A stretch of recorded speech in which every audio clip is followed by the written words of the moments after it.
Sa kabila ng pag-usad ng impeachment sa Kamara, wala raw ideya dito si FPRRD. Ayon kay VP Sara, may panibago namang tirada ang bise sa pagtugon ng gobyerno sa krisis at pagsirit ng inflation rate. Yan ang agenda report ni Ched Gatchalian. Dating Uniteam, pero ngayon, para kay Vice President Sara Duterte, sinungaling ang kanyang katandem na si PBBM. Hindi din natin alam kung bakit nangyari ang mga nangyari na nanalo siya. Pero para sa akin, nagsinungaling talaga siya sa kanyang gusto gawin para sa bayan at sa kanyang mga kapasidad na maging Pangulo. Sa panibagong panayam ni Duterte sa kanyang mga taga-suporta sa Dahig, tila nakukulangan ng bise sa aksyon ng gobyerno para apulahin ang krisis sa langis at pigilan ang pagtaas ng inflation rate. Sabi ni Duterte, dapat daw tulungan ng Marcos administration yung mga hirap bumili kahit ng simpleng pagkain.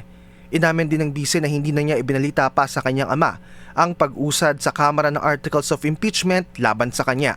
Pangamba kasi ng bise, mas lalo lamang mag-iisip sa dating Pangulong Rodrigo Duterte sa loob ng kanyang detention center.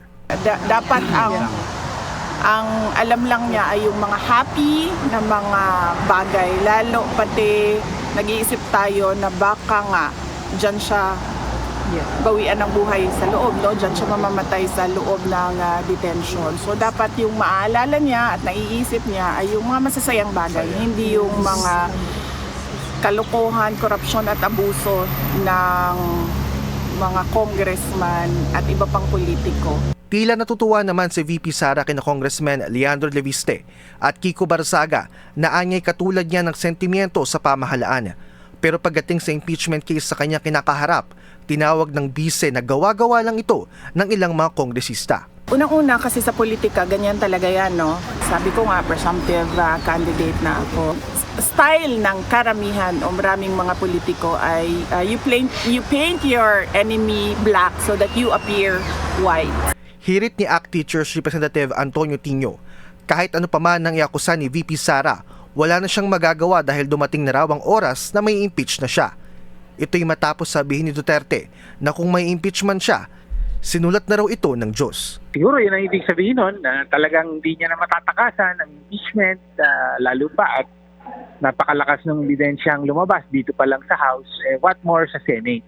Dagdag pa ni Quino, posible na binabasa na raw ng Senado kung gaano kalakas si VP Sara sa darating na eleksyon habang hinihintay ang pag-transmit ng Articles of Impeachment. Samantala, wala pang sagot ang Budget Department sa alegasyon ni VP Sara na wala na raw pondo ang gobyerno, kaya tiyatanong na umano ang savings ng kanyang opisina.